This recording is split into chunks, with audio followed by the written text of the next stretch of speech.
प्यारे बच्चों नमस्कार। मैं नीरज शर्मा आपके अपने परिवार रोजगार विद अंकित में सभी का हार्दिक स्वागत करता हूं। दोस्तों आशा करता हूं कि आप बहुत अच्छे होंगे। सभी प्यारे बच्चों को प्रणाम, नमस्ते, जय हिंद, जय भारत। मेरे दोस्तों कैसे हैं आप सब लोग? तो सभी प्यारे बच्चे अच्छे हैं, एकदम बढ़िया हैं, मस्त हैं। चलिए जल्दी से एक बार सब लोग जुड़ जाएंगे। शोभू, पारवी, नमस्ते, गुड मॉर्निंग। चलिए भुवनेश्वरी, गुड मॉर्निंग। मिंटू, करण, ध्रुव, विवेक, प्रतुल, धर्मेंद्र, सरफराज, रजनीश, विकास, दीपक, दीपिका, मम्पी, गौतम। तो कैसे हैं सब लोग? अच्छे, एकदम बढ़िया हैं भाई। सचिन, कृष्णा, विवेक, चांदनी, हाँ, प्रकाश। तो आइए बच्चों, आज हमारा टॉपिक है बेटा संज्ञा। ठीक है, तो प्यारे बच्चों देखो बेटा, आज से हम क्या शुरू कर रहे हैं बच्चों? आज से हम टॉपिक शुरू कर रहे हैं व्याकरण। क्या शुरू कर रहे हैं मेरे प्यारे साथी? आज से हम व्याकरण शुरू कर रहे हैं और व्याकरण का पहला ही अध्याय होता है हमारा संज्ञा। ठीक है ना? Very good. तो बच्चों आपको अच्छे से पढ़ना है, अच्छे से समझना है। ठीक है, तो सभी को नमस्कार, सभी को जय हिंद, मुकेश, हरिओम, सभी को बच्चे। आइए मेरे प्यारे साथी,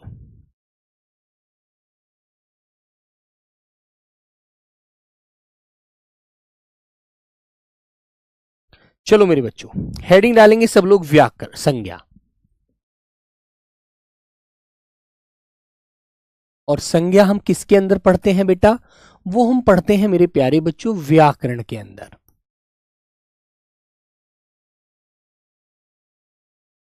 ठीक है मेरे बच्चों, तो व्याकरण हम क्यों पढ़ते हैं, व्याकरण का आखिर क्या मतलब होता है, ये सब बात आपको जाननी है, समझनी है। ठीक है मेरे दोस्त, तो बेटा व्याकरण का शाब्दिक अर्थ क्या होता है ये तो आप अच्छे से जानते भी हैं।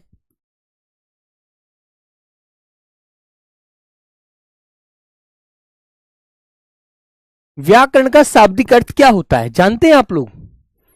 व्याकरण का शाब्दिक अर्थ होता है मेरे बच्चों किसी भी ध्वनि के उच्चारण करने में, मतलब बोलने में या लिखने में। ग्रामर और व्याकरण पलक तिवारी दोनों एक ही बात होती है। इंग्लिश में ग्रामर बोलते हैं, हिंदी में व्याकरण बोलते हैं, है ना? किशोर बेटा कल क्लास हुई थी। तो मेरे बच्चों लिखेंगे व्याकरण के द्वारा हम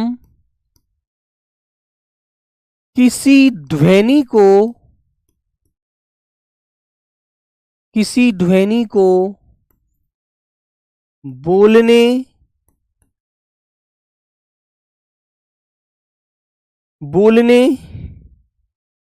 व लिखने में, व्याकरण के द्वारा हम किसी ध्वनि को बोलने व लिखने में सहायता लेते हैं।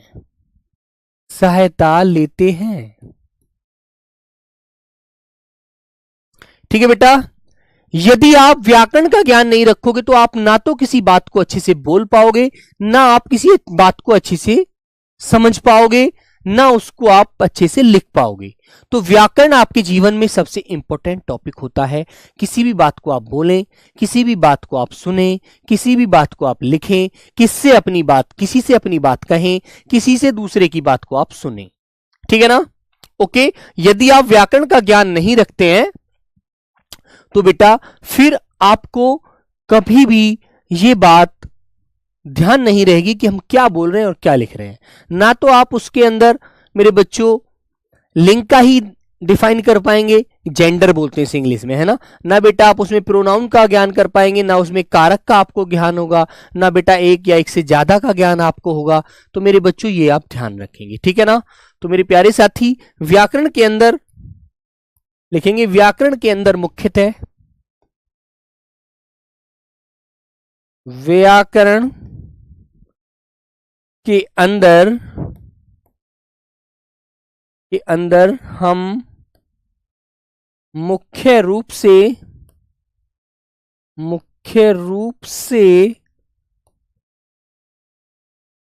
संज्ञा कॉमा सर्वनाम, कॉमा लिंग, कॉमा वचन, कॉमा कारक, विशेषण, कॉमा क्रिया। क्रिया आदि का, क्रिया इत्यादि का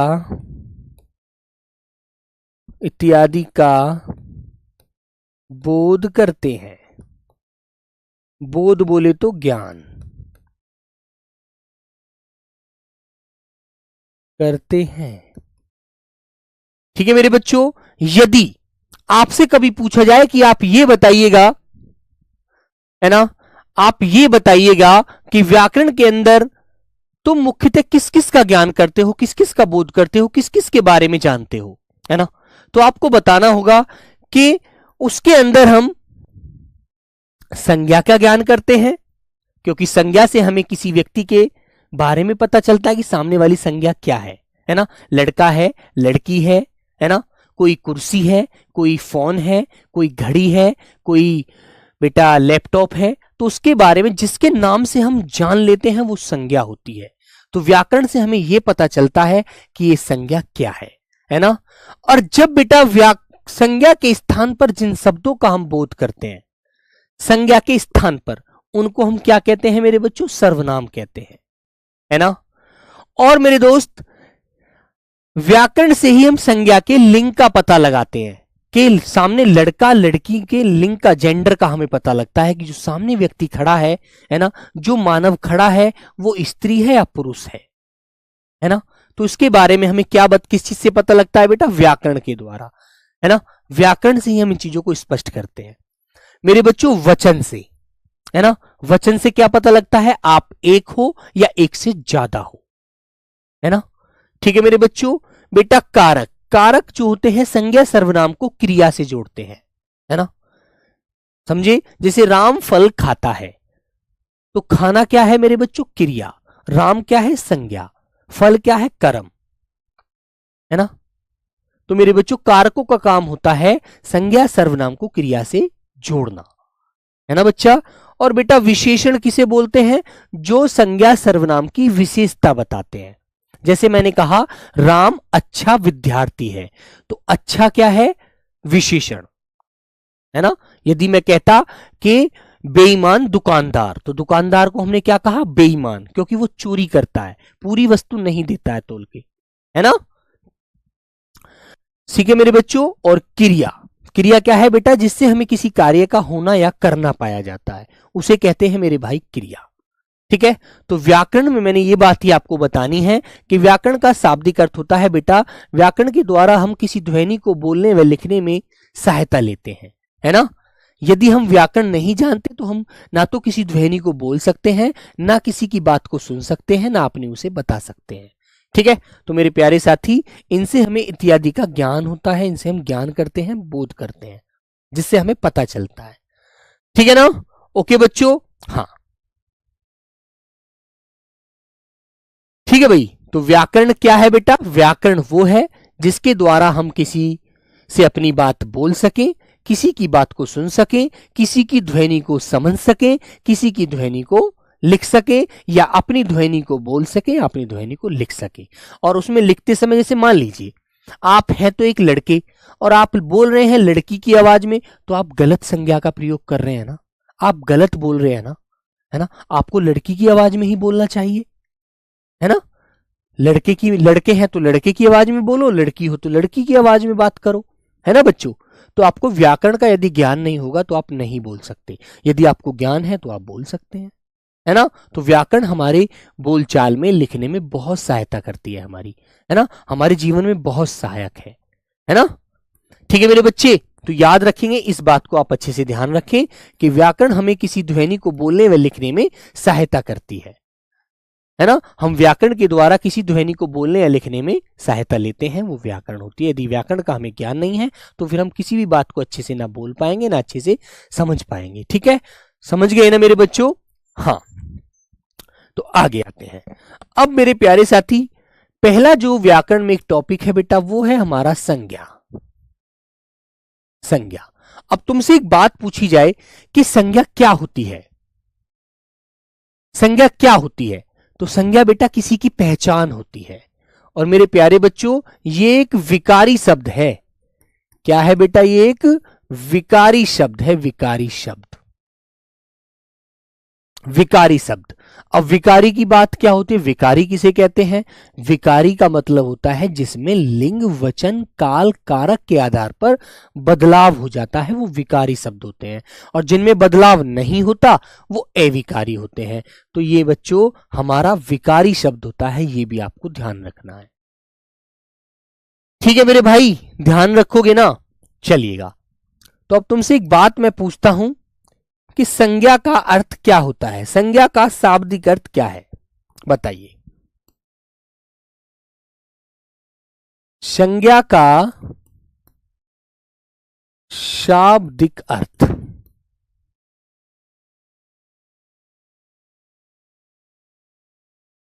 संज्ञा का शाब्दिक अर्थ क्या होता है? संज्ञा का शाब्दिक अर्थ होता है मेरे बच्चों नाम या पहचान।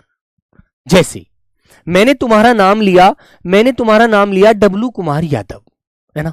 तो तुम्हारे नाम से जब मैं तुम्हें पुकारूंगा तो एकदम तुम मुड़कर देखोगे कौन है, कौन बोल रहा है मुझे, कौन आवाज लगा रहा है।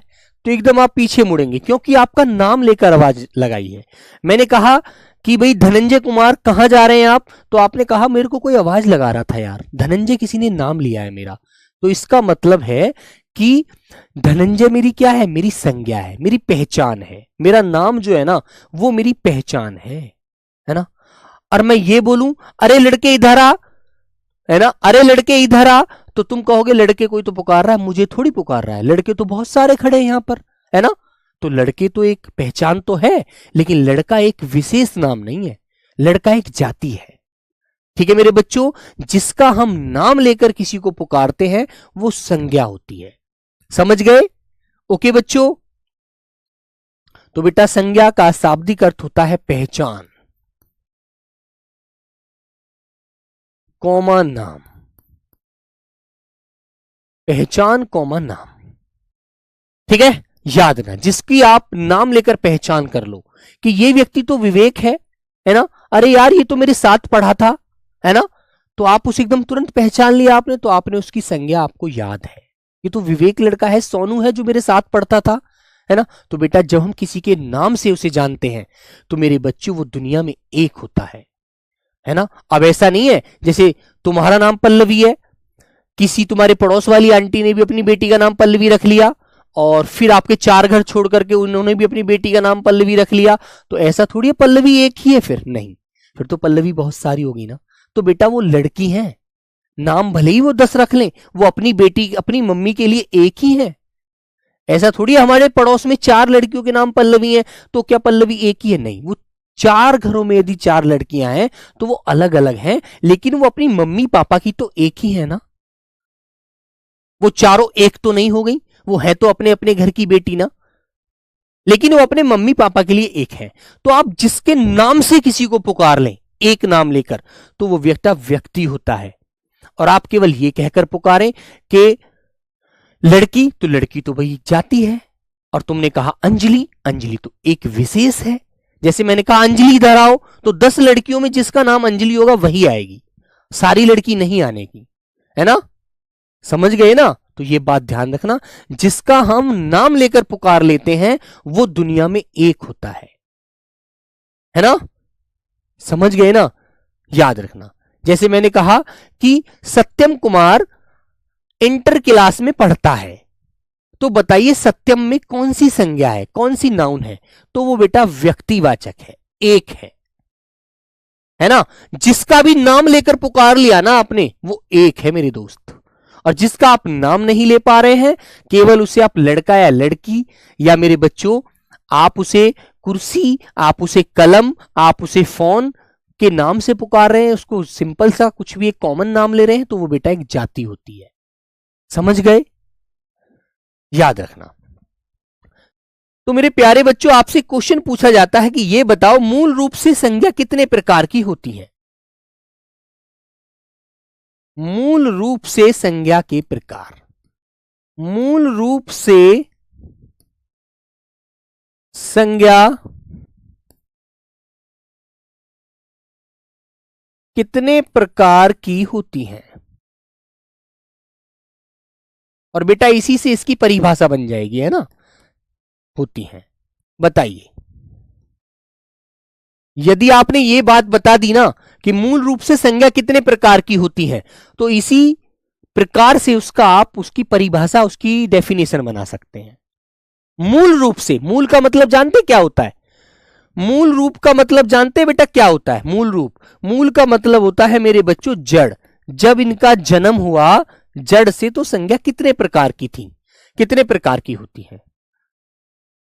हाँ बेटा, विकारी का मतलब होता है जिनमें लिंग वचन के आधार पर बदलाव हो जाता है, वो विकारी होते हैं, है ना। तो मेरे बच्चों आपको आंसर याद रखना, ना 5 ना 6 ना 7 ना 3, 2 प्रकार की होती है भैया। ठीक है रानी यादव, ठीक है बेटा शीतल सीजल, पीके सिंघानिया, समझ गए ना? 2 टाइप बताना। अब तुम्हारे दिमाग में क्वेश्चन आएगा कि भैया 2 टाइप की कैसे होती है, हमें ये जरूर समझाओ, ये तो हमें नहीं पता लग पा रहा, हमने तो आज तक 5 पढ़ी हैं या 3 पढ़ी हैं, ये 2 कैसे हैं हमें ये बताइए। हमारे दिमाग में ये बात नहीं आई, है ना, ये क्वेश्चन बनता है ना। अब ये कैसे क्लियर होगा ये आप सुन लीजिए, आ जाओ। 2 कौन कौन सी हैं बेटा, समझो। देखो 2 ऐसे ऐसे होती हैं, जैसे मैंने आपसे कहा कि मुझे ये बताओ ये क्या है। मैंने आपसे कहा मुझे ये बताओ बेटा ये क्या है मेरे हाथ में, तुमने कहा भैया ये तो कलम है जिससे आप बोर्ड पर लिखते हैं। तो आपने इसे देख लिया ना, आपको ये दिख रही है ना। मैंने कहा कि बेटा मुझे दर्द हो रहा है आज सर में बहुत तेज, रात मुझे फीवर हो गया था, है ना, तो मैं पढ़ा तो रहा हूं लेकिन मैं पूरी एनर्जी से नहीं पढ़ा पा रहा हूं, मुझे बहुत सर में दर्द हो रहा है। तो बेटा क्या दर्द आपको दिख रहा है?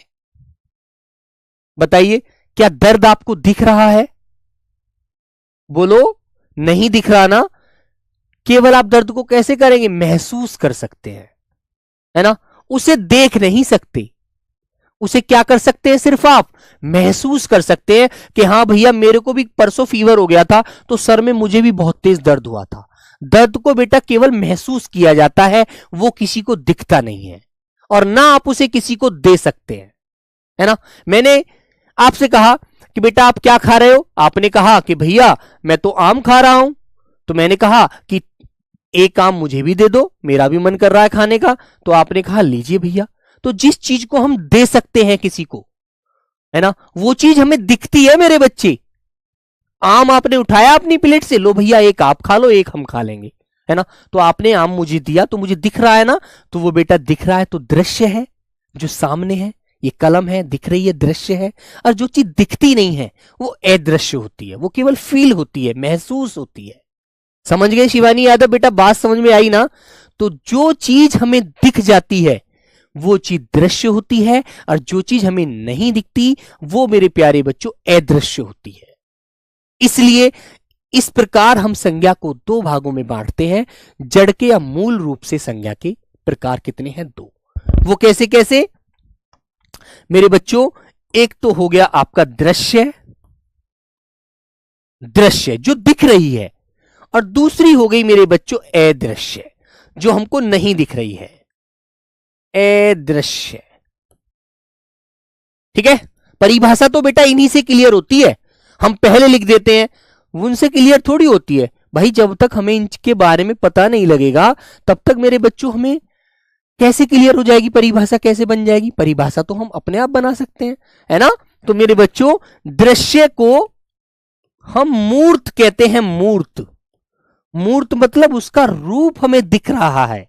जैसे मैंने आपसे कहा कि बेटा ये क्या है, आपने कहा भैया ये पानी की बोतल है ना, पानी की बोतल है आपको दिख रही है। ओके, तो मेरे बच्चों ये दृश्य है, जो चीज हमें दिखती है वो मूर्त होती है, दृश्य होती है, वो वास्तविक होती है।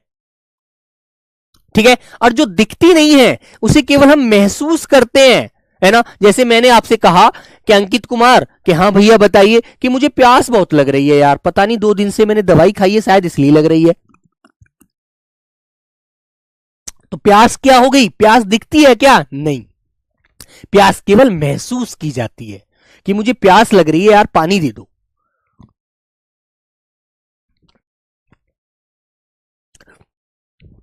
तो मेरे बच्चों, जो चीज हमें दिखती है वो दृश्य होती है, जो नहीं दिखती वो अदृश्य होती है, अमूर्त होती है। अमूर्त, उसका कोई रूप नहीं होता मेरे बच्चों, समझ गए? इसीलिए इसीलिए मेरे प्यारे बच्चों, इसे वास्तविक संज्ञा कहते हैं। इसे मेरे बच्चों कौन सी संज्ञा बोलते हैं? वास्तविक। वास्तविक जो दिख रही है, एकदम फोटो दिख रहा है उसका। मान लीजिए नाहिद अंसारी, एक बात सुनो बेटा, आपका जब जन्म हुआ था तो आपके जन्म से पहले बेटा कुछ लोग आपके परिवार में ऐसे होंगे जो आपने नहीं देखे होंगे, है ना, लेकिन आपके पापा जी ने आपको बताया होगा कि ये बेटा हमारे दादा थे, है ना, तो तुमको एक वो इमेज याद हो गई, और वो फोटो मैंने उठाया और मैंने आपसे कहा कि बेटा बताओ ये फोटो किसका है, तो आप क्या बोलेंगे कि भैया ये तो सर हमारे पिताजी के दादाजी थे, ये आपके पास फोटो कहां से आया? तो बेटा ये चीज दिख रहा है ना फोटो, तो मेरे बच्चों आपने कहा ये हमारे दादाजी थे, तो आपने पहचान लिया। तो मेरे प्यारे बच्चों, वो दृश्य चीज है, वो दिखती है तो वो मूर्त होती है मेरे बच्चों, वो वास्तविक होती है, और जो हमें नहीं दिखती वो अदृश्य होती है, अमूर्त होती है, अवास्तविक होती है, केवल हम उसकी कल्पना करते हैं, है ना, समझ गए? तो मेरे बच्चों इसमें आपको ध्यान रखना है, इसको बेटा हम यथार्थ भी कहते हैं। देखो मेरे भाई, याद रखना संज्ञा को बेटा बहुत अच्छे से। इसे मेरे प्यारे बच्चों काल्पनिक कहते हैं, केवल इसमें हम क्या करते हैं? कल्पना। ये काल्पनिक है, केवल महसूस होती है, इसका एहसास किया जाता है। ठीक है, वेरी गुड, समझ गए? तो अब तुमसे पूछा जाएगा कि भैया ये तो बता दो, ये तो बता दीजिए, यहां तक तो बात समझ में आ गई कि दृश्य संज्ञा कौन कौन सी होती है और अदृश्य संज्ञा कौन कौन सी होती है। तो आपसे मैंने कहा कि भैया जो दृश्य संज्ञा होती है वो एक व्यक्ति और जाति होती है, समझ गए भाई? चलो बच्चों आगे। तो मेरे बच्चे नंबर 1 में कौन कौन सी संज्ञा होती है? एक तो व्यक्ति होती है, व्यक्तिवाचक, और नंबर 2 मेरे बच्चों जातिवाचक। व्यक्तिवाचक और जातिवाचक, जिसको हम किसी को दे भी सकते हैं, किसी से ले भी सकते हैं, ये मेरे बच्चों दृश्य होती हैं, है ना, और ये बेटा अदृश्य होती हैं जो दिखती नहीं है। ठीक है, ये कौन सी होती है? अदृश्य। जो तीसरी हमारी संज्ञा होती है भाववाचक। भाववाचक, समझ गए? क्योंकि भाववाचक संज्ञा किसी को नहीं दिखती, केवल महसूस होती है। मैंने आपसे बोला कि बेटा मैंने आपको खाने के लिए एक आम दिया, कि ये क्या है? कि भैया एक आम है, तो आम तो आपको दिख गया।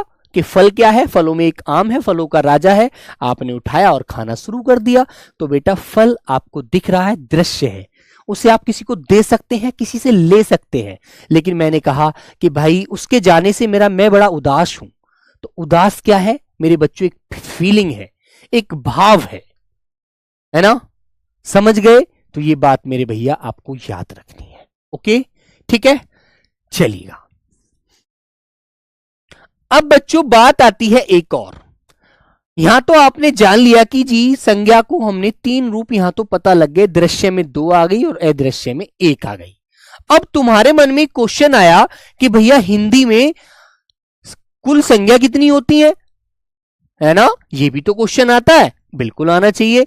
तो बेटा एक जातिवाचक भेद के 2 भेद और बनते हैं। कौन कौन से बनते हैं? कौन कौन से बनते हैं बच्चों? चौथा नंबर बनता है बेटा द्रव्यवाचक संज्ञा। द्रव्यवाचक, है ना, द्रव्यवाचक संज्ञा। और मेरे बच्चों 5वां भेद बनता है हमारा समूहवाचक संज्ञा। समूह व समुदायवाचक। समूह व समुदायवाचक 5वां भेद हो गया हमारा ये। समझ में आ गई बात? लेकिन अब तुमसे क्वेश्चन कैसे पूछा जाता है वो भी मैं आपको समझाऊंगा। पहले मैं आपको सारी बातें बता तो दूं। तो मेरे बच्चे क्वेश्चन किस प्रकार से आता है? कि अर्थ के आधार पर संज्ञा के भेद, अर्थ के आधार पर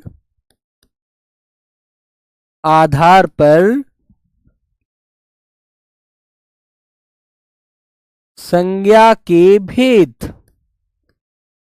तो आप कितने बताएंगे? अर्थ के आधार पर संज्ञा के भेद कितने बताओगे बेटा? बताओ। 4 बताओगे, 3 बताओगे, 5 बताओगे, कितने बताओगे अर्थ के आधार पर संज्ञा के भेद? तो आप बताएंगे 5। और 5 के 5 कौन से हैं? जो बेटा मैंने आपके ऊपर लिखे हुए हैं, व्यक्तिवाचक, जातिवाचक, द्रव्यवाचक, समूह या समुदायवाचक या भाववाचक। ठीक है, 5 के 5 भेद आपको बता देने हैं। ठीक है, रणवीर बेटा कोई ब्लॉक नहीं करेगा आपको, टेंशन फ्री हो जाइए, बातें मत करिए, क्लास पर ध्यान दीजिए। फिर क्वेश्चन कराऊंगा जो एक भी आंसर आप नहीं निकाल पाएंगे। मैंने पूछा हिंदी में संज्ञा कितने प्रकार की होती है? हिंदी में संज्ञा के भेद, हिंदी में संज्ञा के भेद तो कितने बताएंगे आप लोग? बेटा 5 ही बताना। ठीक है, कितने बताएंगे? 5 ही बताना। ओके। और क्वेश्चन आगे आपसे इस प्रकार पूछे,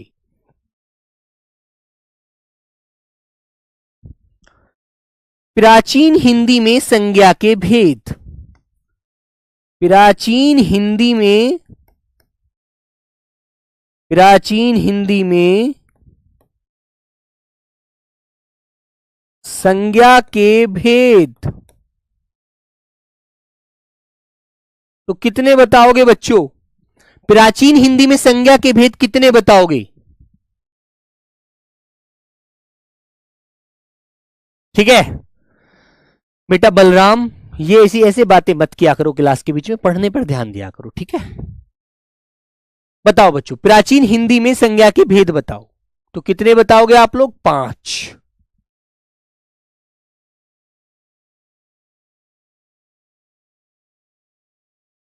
प्राचीन हिंदी में भी संज्ञा के भेद कितने बताओगे? 5। लेकिन क्वेश्चन इस प्रकार पूछ लिया जाए,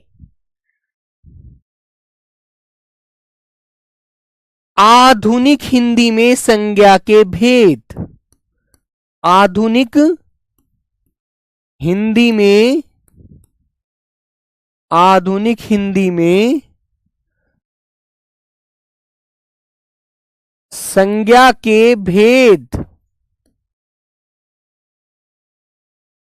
आधुनिक हिंदी में संज्ञा के भेद तो आंसर लगाएंगे आप लोग 3।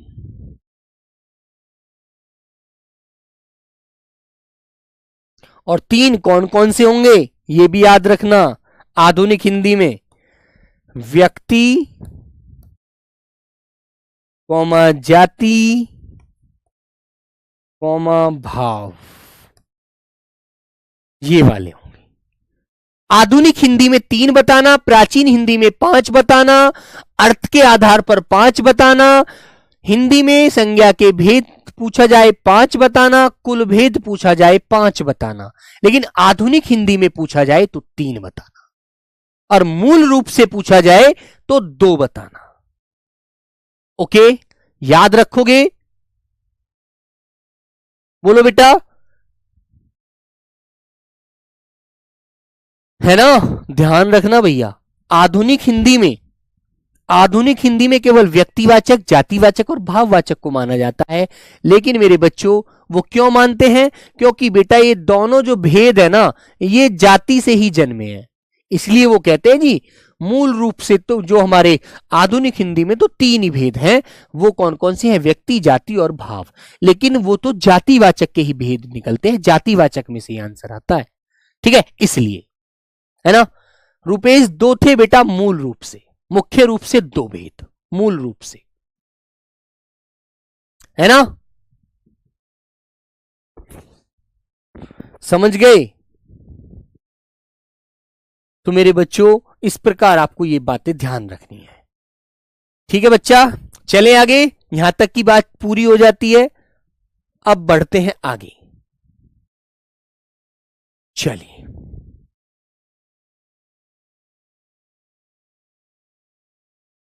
मूल रूप से 2, आधुनिक 3, और बाकी सब 5।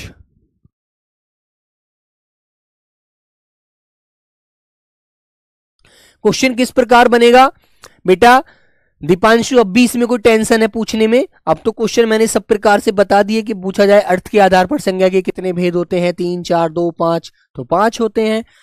हिंदी में संज्ञा के भेद हैं 5, है ना।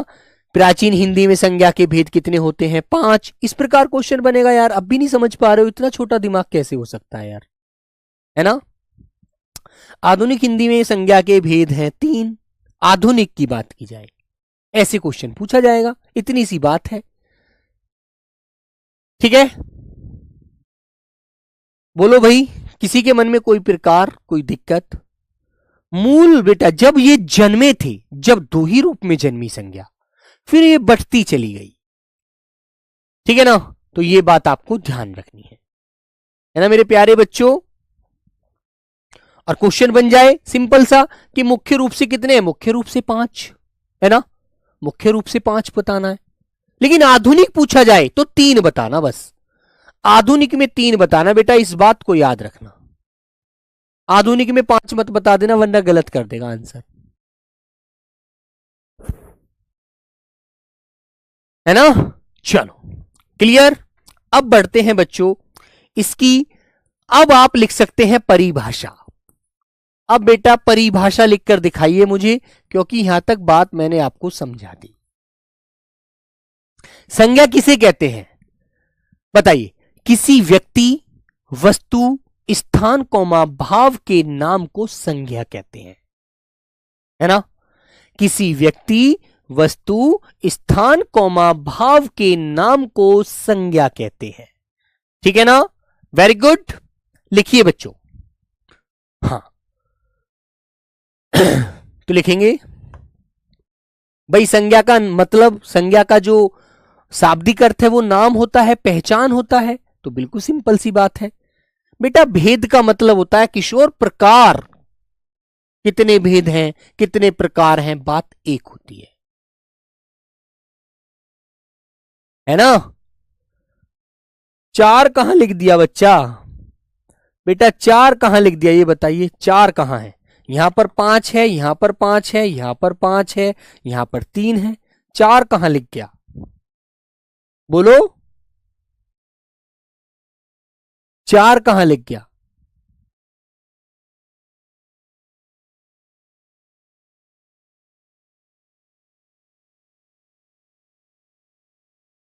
चार नहीं समझिए, याद रखिए, लिखेंगे। लिखो बच्चों, जिन विकारी शब्दों से, जिन विकारी शब्दों से, शब्दों से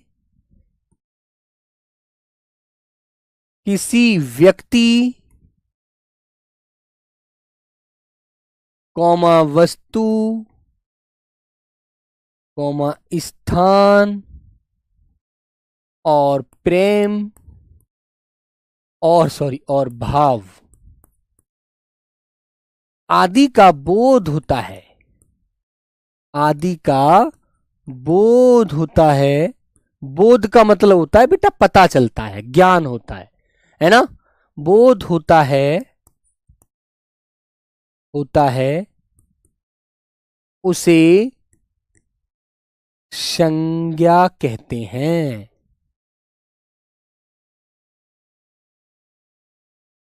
है ना बच्चों। और बेटा एक बात आपको बताऊं मैं आपको, जिसे आप संज्ञा कहते हैं ना, इसे यदि हम वैसे बोले ना हिंदी में, है ना, तो बेटा संज्ञा कहेंगे। संजय, जय जय की आवाज आती है। क्यों आती है? क्योंकि जब आप संज्ञा को तोड़ते हैं ना 2 शब्दों में, तो मेरे बच्चों कैसे तोड़ते हैं? सम प्लस बेटा ये गे जो होता है ये किससे बनता है? जय और अइया से, और प्लस आ से, इसलिए संज्ञा बोला जाता है, संज्ञा, है ना, क्योंकि जय की आवाज आती है। ठीक है बेटा। कोवशर आलू जी, गलत बाला आपने भक्ति दरबो समूह होगा। बेटा ये आप क्या बोल रहे हैं? कोवशर आलो जी आप क्या बोल रहे हैं, गलत बोला आपने बेटा। भक्ति वाला कौन सी बात हो गई, बोलो। व्यक्ति वाला, देखो बात सुनो, व्यक्ति दुनिया में एक होता है। अब ये नहीं है कि यदि जैसे तुम्हारा नाम तुम्हारी मम्मी ने भी रख दिया और तुम्हारा ही नाम किसी हमारी पड़ोस वाली आंटी ने भी रख लिया तो ऐसा नहीं है हम बहुत सारे हो गए, नहीं बेटा। जिसका नाम एक होता है ना वो अपनी मम्मी का बेटा है, आप अपनी मम्मी के बेटे हैं, लेकिन आप बेटा दुनिया में है तो एक ही ना। वो भी अपनी मम्मी का अपने लिए बेटा है और तुम भी अपनी मम्मी के लिए अपने बेटे हो। तो जिसका नाम लेकर बोला जाता है वो मेरे बच्चों व्यक्ति होता है। जैसे तुमने मेरा नाम लिया नीरज, है ना, तुमने मेरा नाम लिया नीरज, तो मैं कौन हूं, एक व्यक्ति। तुमने कहा गुरुजी, तो गुरुजी तो एक थोड़ी है, बहुत सारे हैं यार, गुरुजी तो बहुत सारे हो जाएंगे। तो मेरे बच्चों जब तुमने मेरा नाम लेकर बोला नीरज गुरुजी, तो मैं केवल एक हो गया, व्यक्ति हो गया। और तुमने कहा केवल गुरुजी, तो गुरुजी तो बहुत सारे हो गए। ठीक है, याद रखना बेटा, सिंह साहब समझ गए ना। जब हम किसी का नाम लेकर पुकारते हैं, अरे राहुल इधर आओ, तो बेटा वो व्यक्तिवाचक होता है। और जब कहते हैं अरे लड़को इधर आओ, अरे लड़के कहां गए तुम, इधर आओ, तो बेटा वो एक जाति होता है। याद रखना। विकारी शब्द क्या होते हैं उर्वशी राठौड़, बेटा विकारी शब्द वो होते हैं जिनमें बेटा लिंग वचन काल कारक के आधार पर बदलाव हो जाता है। जैसे अब तुम लड़की हो तो मैंने तुमसे कहा उर्वशी तुम कहां गई थी, है ना, कहां गई थी, तो बेटा उर्वशी के लिए मैंने क्रिया कैसी प्रयोग करी है, लड़की के अनुसार, है ना। और बेटा लड़का होता तो मैं कहता कि किशोर तुम कहां गए थे, तो मेरे बच्चों फिर मैं लड़के के अनुसार बोल रहा हूं। तो जिन शब्दों में बेटा लिंग वचन काल कारक के अनुसार बदल जाते हैं जो शब्द, वो बेटा विकारी होते हैं। और कुछ शब्द ऐसे होते हैं, जैसे मैंने कहा तुमने पेट भर खाना खाया। जैसे मान लीजिए दो बच्चे खड़े हैं, एक मेरे सामने लड़की खड़ी है इधर शिखा, और इधर लड़का खड़ा है सोनू। तो मैंने दोनों से पूछा तुम दोनों ने खाना खा लिया, तुम दोनों ने पेट भर खाना खाया, तो वो बोले हाँ भैया हाँ सर हमने पेट भर खाना खा लिया, है ना। तो पेट भर, भर जो शब्द है क्या वो लड़की और लड़के के साथ बदला, नहीं बदला ना। जब नहीं बदलते जो शब्द वो बेटा क्या होते हैं, अविकारी होते हैं।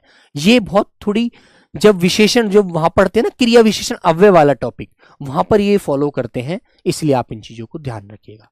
विकारी का मतलब होता है बदलाव, परिवर्तन, है ना, चेंजिंग, यहां बदलाव आ जाए। ओके, याद रखो। तो इन बातों को प्यारे साथी अच्छे से ध्यान रखेंगे। तो मेरे प्यारे बच्चों पहली संज्ञा है, जैसे मैंने एक संज्ञा का पहला भेद लिया व्यक्तिवाचक, व्यक्तिवाचक, व्यक्तिवाचक संज्ञा, व्यक्तिवाचक संज्ञा। तो मेरे बच्चों आप अच्छे से जानते हैं व्यक्तिवाचक संज्ञा किसे कहते हैं, जो संज्ञा शब्द किसी विशेष व्यक्ति, विशेष स्थान, विशेष वस्तु का बोध कराए, है ना। लेकिन उस वस्तु का आप नाम भी लेंगे तो वो वस्तु तो बहुत सारी हो सकती है, तो इसमें वस्तु को तो हम ऐड नहीं करेंगे, किसी स्थान या विशेष व्यक्ति को हम इसमें जोड़ेंगे, है ना। तो लिखेंगे जो संज्ञा शब्द, आइए बच्चों, जो संज्ञा शब्द किसी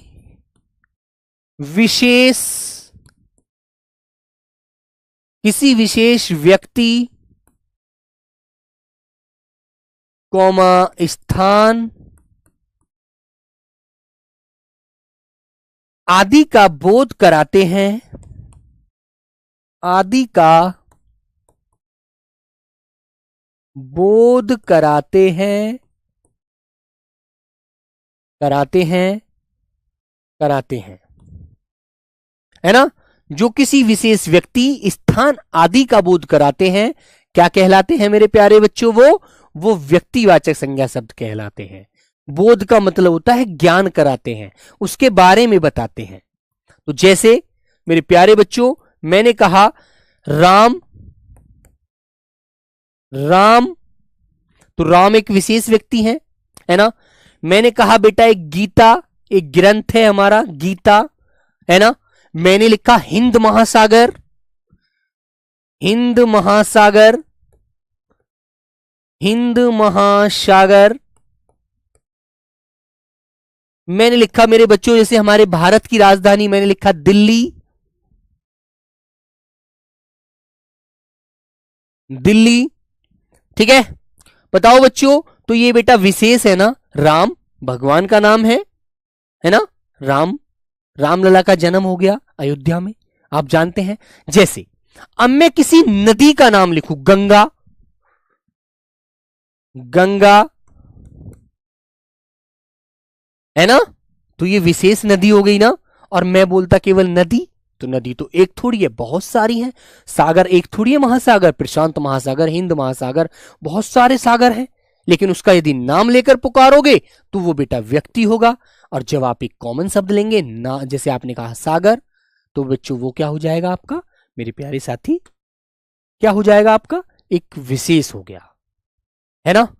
ऊपर वाले के उदाहरण लिख देता हूं कुछ एक दो। जैसे मेरे बच्चों नदी, पर्वत, पर्वत, राम, गंगा, सागर, पुस्तक, शहर, प्रेम, भूख आदि। ठीक है, तो बेटा संज्ञा तो किसे बोलते हैं हम लोग भाई, जैसे नदी है, पर्वत है, राम है, गंगा है, सागर है, पुस्तक है, शहर है, प्रेम है, भूख है आदि, वो सब संज्ञा है। लेकिन हम इनमें हम अलग अलग करके पढ़ेंगे। जैसे आपने कहा हिमालय पर्वत, तो पर्वत तो बहुत सारे हैं, है ना, तो हिमालय पर्वत तो एक है ना दुनिया में। तो जो चीज दुनिया में एक होती है, तो नोट करके लिखेंगे मेरे बच्चों, लिखेंगे व्यक्तिवाचक संज्ञा एक वचन होती है, व्यक्तिवाचक संज्ञा, व्यक्तिवाचक संज्ञा हमेशा एक वचन होती है, हमेशा, कभी भी बहुवचन नहीं बनता, हमेशा एक वचन होती है, एक वचन होती है। और दुनिया में, और दुनिया में एक होती है, दुनिया में एक होती है। जो चीज दुनिया में एक है, जो चीज दुनिया में एक है, वो मेरे बच्चों व्यक्ति है। जैसे मैंने आपके राज्य का नाम लिख दिया, मैंने लिख दिया पश्चिम बंगाल, है ना, उदाहरण के रूप में। तो बेटा क्या पश्चिम बंगाल दुनिया में बहुत सारे हैं? नहीं, केवल एक है ना। हाँ, सनी कुमार, मेरे बच्चे आधुनिक संज्ञा 3 प्रकार की होती हैं। द्रव्य जाति दिया है, नहीं बेटा उसको गलत कर दीजिए, कहिए व्यक्ति, जाति और भाव। ठीक है, वेस्ट बंगाल लिख दिया मैंने बच्चों, दिल्ली लिख दिया मैंने, किसी लड़के का नाम राहुल लिख दिया, ठीक है, किसी लड़की का नाम बच्चों मैंने शिखा लिख दिया। तो मेरे बच्चों जो दुनिया में एक है, जिसका नाम लेकर हम पुकारते हैं, वो दुनिया में एक होता है ना मेरे बच्चों। जैसे मैंने RWA लिख दिया आदि, तो RWA दुनिया में एक है ना, बहुत सारे थोड़ी हैं, याद रखेंगे। वेरी गुड बच्चों। तो बेटा जो चीज दुनिया में एक है, जिसका बहुवचन नहीं बनता, याद रखना वो हमेशा व्यक्तिवाचक होते हैं। जैसे मैंने कहा गंगा, गंगा नदी एक है। मैंने कहा गोदावरी, मैंने कहा एक नदी है गोदावरी। मैंने कहा झेलम, एक नदी है, बहुत सारी थोड़ी है झेलम, एकमात्र नदी है।